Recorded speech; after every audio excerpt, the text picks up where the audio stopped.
It's the Sean Widmer Podcast. It's a journal by someone that just really doesn't like to write. An early recording today for the podcast. I'm not even sure if I'm awake yet. I've got an early work day today. I've got to be downtown Lexington super early. Early for me. And I'm meeting my guy Sam, coworker Sam, who I love dearly. He's great.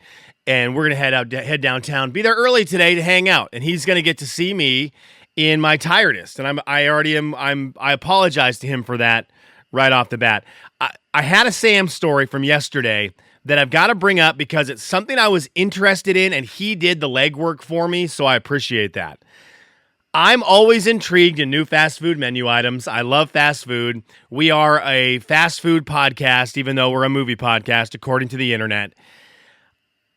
Sam went out and he got the Banana Frosty from Wendy's yesterday for lunch. And I was beyond intrigued in this. I tried to play it cool, like, oh, yeah. Yeah, dude, of course. But really, I was just watching him very creepily while he just tried to enjoy lunch. I'm waiting for him to take a bite of this Frosty. He's one of those guys who is responsible and eats all the real adult food first and then waits and saves his dessert for the end. And I'm just waiting for him to bite into this Frosty. And he did. And I love banana flavoring, right? So a banana Laffy Taffy to me is one of the best candies you can have. I love it. So this looked good. Now, he lifted it up, and we both started chuckling. The syrup, by the time he got to his Frosty, which he had waited half an hour, to be fair, but still, this shouldn't happen. The ice cream looked like vanilla ice cream, vanilla Frosty ice cream with banana flavoring.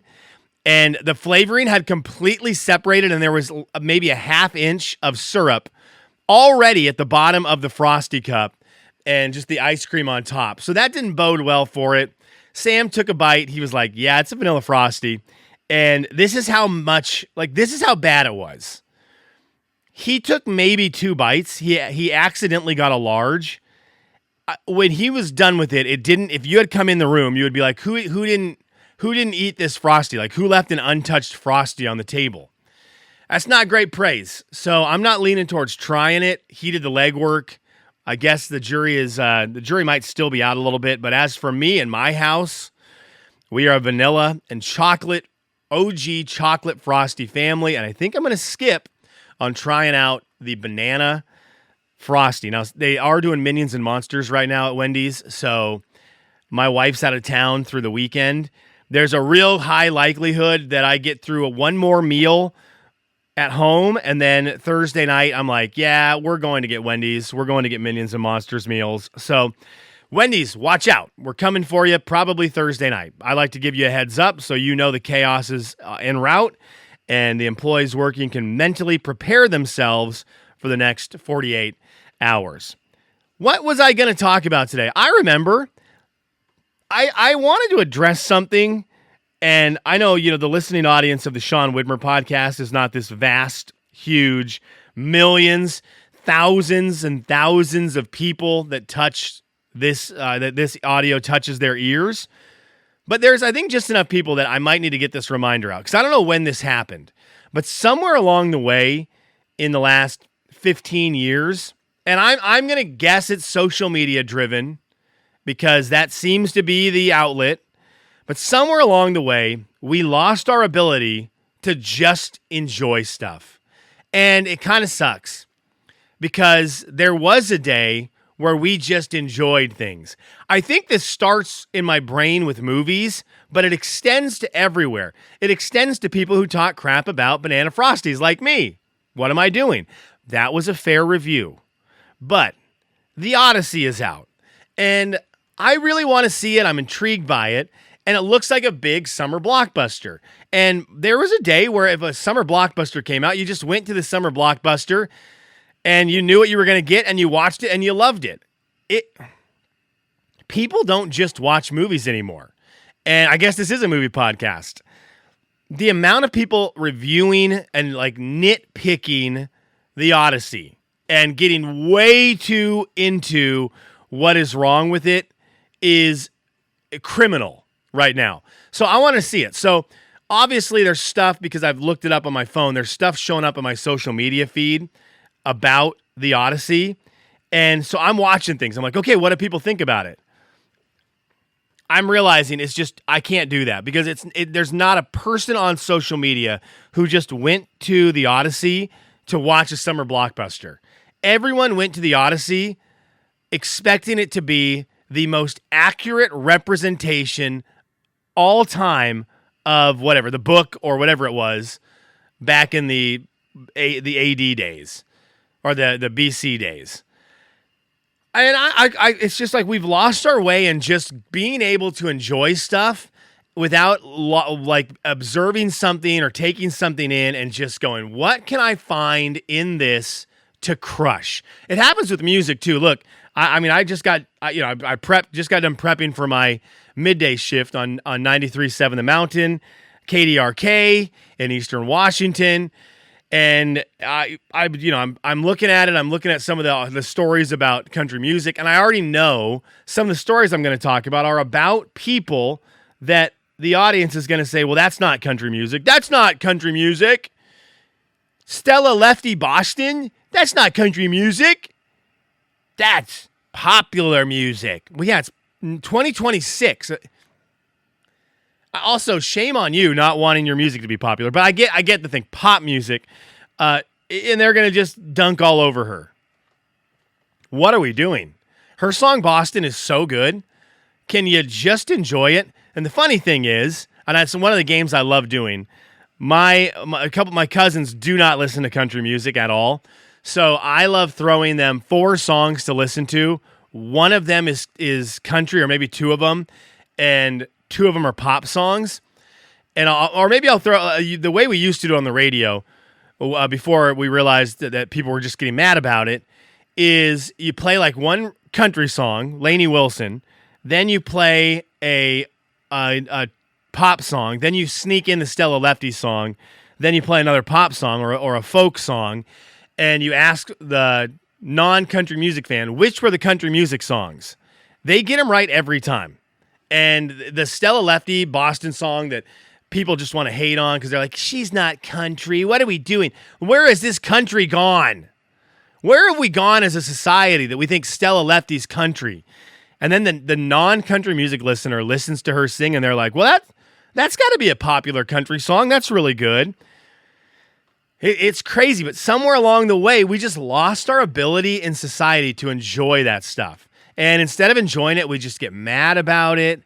I feel like I'm talking about not getting mad about things by getting mad at things.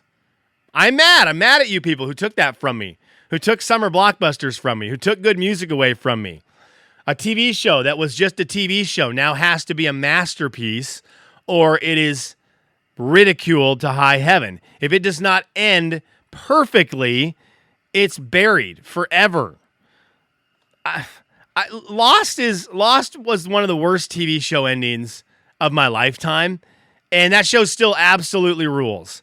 And when that show was done and I was bummed out by the ending, I wasn't going to people going, dumbest show ever, never watch it, it's so stupid. It doesn't end right. If I was the writer, I would have done this and this, and I also would have filmed in this different kind of camera, and the greens weren't green enough in the movie, in the show, and Evangeline Lilly is a bad person, so why could you ever support it? I just went to people and I was like, if you haven't seen Lost, go watch it. It rules. The ending might not be what you're looking for, but it's there, and the show's awesome.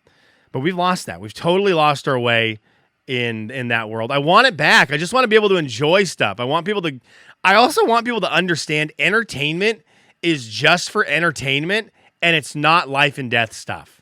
Sports, movies, books, TV shows. Okay. We hate everything. But I don't hate everything. I actually love too much. I love too much stuff, including Kelly's What Are You Into? And I gotta go disclaimer here because I know I have wholesome people who listen to the podcast, and I appreciate you all. Keep me honest, like my mother, my sister, and her kids. So I'm going to recommend something, and it's not for everyone. I need that to be very clear, but I do love it very much. It's got I would have the language, the L in the corner. I would definitely heavily put the language warning on this, content warning on this, but it is one of my favorite things I've ever consumed in my life, and it is a podcast called The Adventure Zone, but not all The Adventure Zone, just the first, I think, 70 episodes.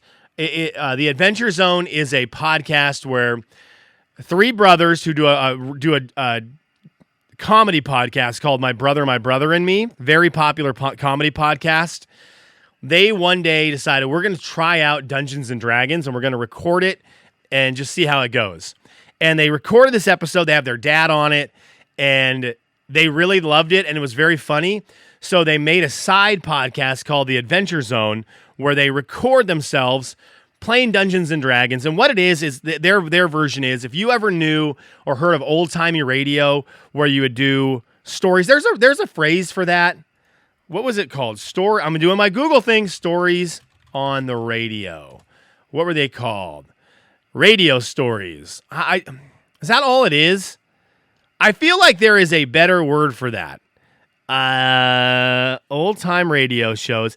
Anyways, I'm talking radio dramas. Radio dramas. Do you know of radio dramas? Do you remember these? Are you too young? Radio dramas were old, like an hour-long radio hour, a radio hour, where in that hour, sound effects would happen. I think it's called Foley work. Sound effects would happen, and there would be a narrator telling a story. And it would be a continuation week after week. And so it'd be a mystery or a murder, which is a mystery, or a comedy, or whatever it was, a drama. And you'd listen to your radio, and every hour they'd have a new installment of this story with all these sound effects and stuff. I'd be like, tune in next week for the dramatic conclusion of Who Killed Jane Edwards, whatever. And they're great. So the Adventure Zone is like the 2020s version of old-timey radio, where these guys, they do play it, they mask it in Dungeons and Dragons, but they are just telling a story for 70 episodes, and the first arc is called Balance. It is, to me, the greatest audio I've ever listened to in my life, outside of music. Non-music, it is the greatest. It's the greatest. It's super silly. It is a lot of jokes. They start out masking this underneath the guise of we're going to play Dungeons and Dragons, and they do play a little bit. There is a lot of it to it, but in the end, when you're done with it, you go, oh, this was Griffin, one of the brothers, had a story he wanted to tell. He's got his brothers with him, his dad who worked in radio, and they are going to get their way through this story. A joke every 30 seconds, a lot of stuff that makes me laugh out loud still and makes them laugh out loud when they're recording it. I can't recommend it enough to people. I think it's fantastic. If you listen to it and hate it, don't tell me. Just carry on, or lie to me and say you loved it. But when you listen to it and love it, you can get a hold of me. We'll talk about it. I'm on my third or fourth listen to it. I think my first time I listened to it was 2017. I started listening to it driving to visit my brother Travis, who he loves it as well. And since 2017, I think I've listened to it twice in its entirety. I've started it a handful of times, and I'm listening through to it again right now, and it's cracking me up. It's so freaking good. The Adventure Zone. First season. The next seasons after that are good, but they're not nearly as good as the lightning in a bottle that they caught with their first run, their first story on The Adventure Zone. All right. Thanks for listening. I got to go get ready to bother Sam. See ya.